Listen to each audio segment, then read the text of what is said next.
कौन सी हमारी माएँ बहनें हैं, कौन से हमारे गार्जियन है जो 27 लाख में अपनी बेटी के लिए एगो चपरासी का नौकरी खरीद के लाते? ये सवाल है।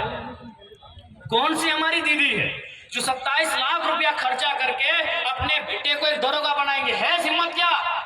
इसलिए अगर हम लोग सरकार में आते हैं तो इस राज्य में नियमित परीक्षा होगा। नियमित मतलब अभी जेपीएससी की बात करें, राज्य की सबसे बड़ी नौकरी की परीक्षा, साल कितना 24, जेपीएससी कितना हुआ है? ये जो हो रहा है अभी कितना? अरे काहे 11, हम 8 बोलेंगे, एक बार में 4 को काहे मानेंगे?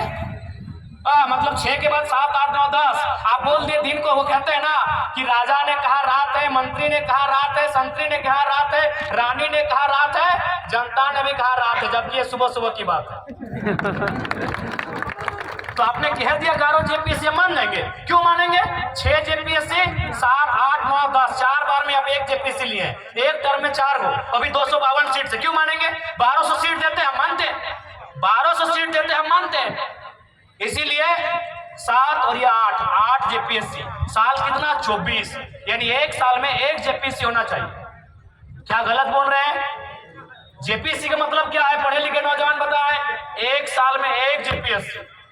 इसलिए ये तो तय रहेगा कि परीक्षा नियमित होगी और फ्री और फेयर होगी, कदाचार से मुक्त होगी, और जो लोग कदाचार में पकड़े जाएंगे अभी थोड़ा नया नया नियम कानून आया, शब्द का थोड़ा पाबंदी है। जो लोग पकड़े जाएंगे वो कितना बड़ा वीआईपी काहे ना रहे, गजार में फेंक देंगे। और आज आपको फिर से कहेंगे, अगर झारखंड को बदलते हुए देखना चाहते हैं तो हम नहीं कह रहे हमारे लड़कों को, आप जिसको भी एमपी एमएलए सीएम बनाइए वो रिस्की होना चाहिए, रिस्की होना चाहिए। अगर वो रिस्की नहीं होगा, अगर उसमें अपने परिवार की चिंता होगी, जान का डर होगा, तो लिख के बोलते झारखंड नहीं बदलेगा, नहीं बदलेगा भैया। एचईसी का कब्जा है, टाटा का कब्जा है, चांडिल डैम 60 साल पुराना विषय है, हिंडाल्को में 50-60 साल पुराना विषय है, बीसीसीएल, सीसीएल, ईसीएल। अरे भाई आप सीधा उंगली से घी निकलेगा। यहाँ ऐसा सीएम चाहिए जिसके पास कलेजी नहीं कलेजा हो। लिख के बोल रहे हैं, लिख के बोल रहे हैं। आप कैसे उनसे लड़ेंगे भाई जो कई वर्षों से हम पे शोषण कर रहे हैं? आप उन उद्योग घरानों से लड़ लेंगे? कहां लड़ पाए आप बताइए तो? रामगढ़ में बूढ़ा काल में एक बच्चे का कैंसर से मौत हो जाता है, अभी भी कंपनी चल रही है। काहे कंपनी चल रही है? ना वहां के जो नेता है, कंपनी का जो नाती है मालिक का, उसको केक खिलाने जाता है। नहीं बदलेगा। यदि आपको लगता है हम लोग भी बिल्कुल, हम लोग तभी बदलेंगे जब हम लोग में यह हिम्मत होगा कि तुम गोली चला लो लेकिन झारखंड की नीति बनाने से समझौता नहीं करें। नहीं बदलेगा भैया, खासकर झारखंड को आप सीधा रास्ते से, ये जो कानून कानून कानून कानून कानून नहीं बदल पाएंगे। इसके लिए थोड़ा होना चाहिए बोल्ड लीडर, जो थोड़ा अगर पटका पटकी कभी नौबत आए तो पटक दे। नहीं बदलेगा। अरे बीसीसीएल आज का कब्जा है, क्या आपको क्या मालूम है? कुछ बता देते हैं। 1975 में 375 आदमी मर गया दब के, 1964 में 268 को कोयला के खदान के नीचे दब के मर गया, 2006 में बागमारा में 50 आदमी मजदूर नीचे दब के मर गया। उस बीसीसीएल से हम लड़ लेंगे? अरे आपका एक नहीं 300 आदमी दब के वहां मर जाता है, कोई सुनाने वाला नहीं भैया, अब उससे लड़ लेंगे? मजाक लगता है आपको? पूरा चेन को कब्जा करके रखा है। ठीक है, पूजा सिंघल को अपने अरेस्ट कर लिया, उसका हॉस्पिटल तो अभी भी खड़ा है। पूजा सिंघल को अपने अरेस्ट कर लिया, हॉस्पिटल तो अभी भी खड़ा है। क्या कबाड़ लिए? क्या कबाड़ लिए? नहीं होगा, स्पष्ट कहेंगे। और हम भी बार बार यही बोले हैं, अगर हमारी पार्टी से कोई विधायक बनने आए हैं तो भैया कलेजा लेके आइएगा, कलेजी है तो मत लड़िएगा। नहीं होगा, सीधे रास्ते से झारखंड में पॉलिटिक्स नहीं होगा, वही होगा। फिर हम जीतेंगे, 2 गो गार्ड आगे रहेगा, 2 गो पीछे रहेगा, वही चलेगा जैसा चल रहा है। 4 गो फार्म हाउस रहेगा, 1 गो घरवाली रहेगी, 2 गो बाहर वाली रहेगी, यही चलेगा। इससे ज्यादा नहीं बदलेगा। लिख के बोल दे रहे हैं, अगर कलेजा है तो ही बदलेगा। और विश्वास कीजिए हम लोग बदलेंगे। एक छोटा सा उदाहरण देते हैं, चंद्रपुरा में प्लांट है, सिटीपीएस उसका नाम है। वहां एक प्लांट आया, नया कंपनी आया, रैयत लोग डिमांड किया कि जमीन हमारा तो दिया है, नौकरी हमको चाहिए। आपको भी मालूम है अगर कंपनी और ग्रामीण के बीच झगड़ा होता है तो पहले क्या होता है, 353 का केस होता है, सबको मालूम है।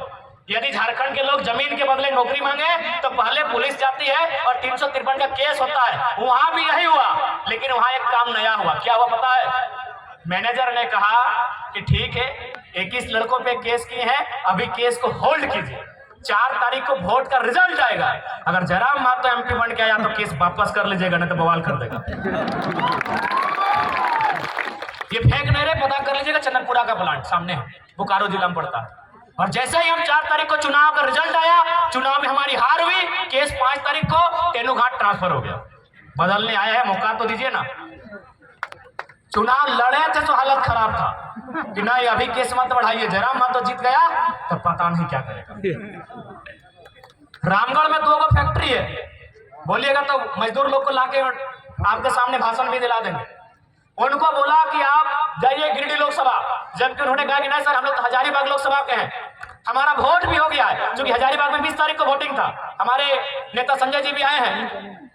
उनको कहा कि नहीं आप गिरिडीह जाइए, गिरिडीह में आपके रिश्तेदार हैं, उनके घर रात रहिए और सुबह बोल के आइए कि जयराम महतो को वोट नहीं देना है, नहीं तो नौकरी में नहीं रखेंगे।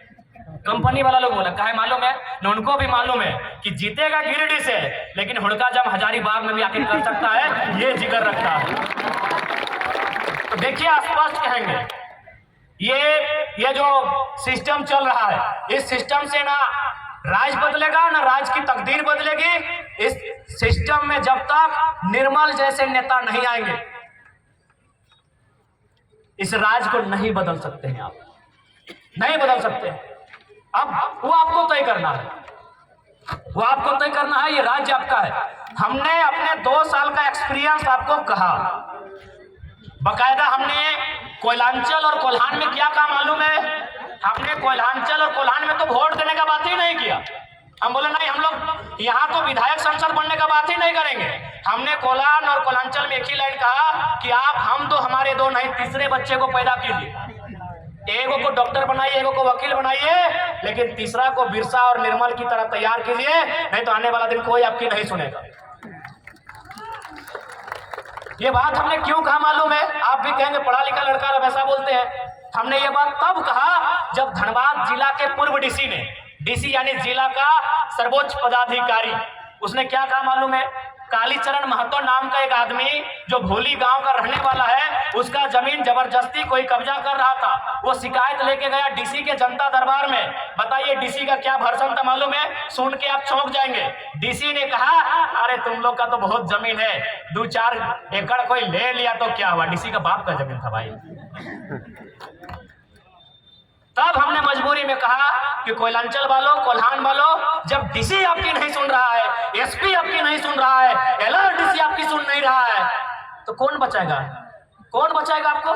इसीलिए अगर आप चाहते हैं अपना बचाव, तो एगो बेटा या बेटी एक्स्ट्रा पैदा कीजिए। उसके नाम का राशन कार्ड नहीं होगा, उसके नाम का वोटर कार्ड नहीं होगा, उसके नाम का एडमिट कार्ड नहीं होगा, उसके नाम का आधार कार्ड नहीं होगा, वह निर्मल के रास्ते पर चलेगा।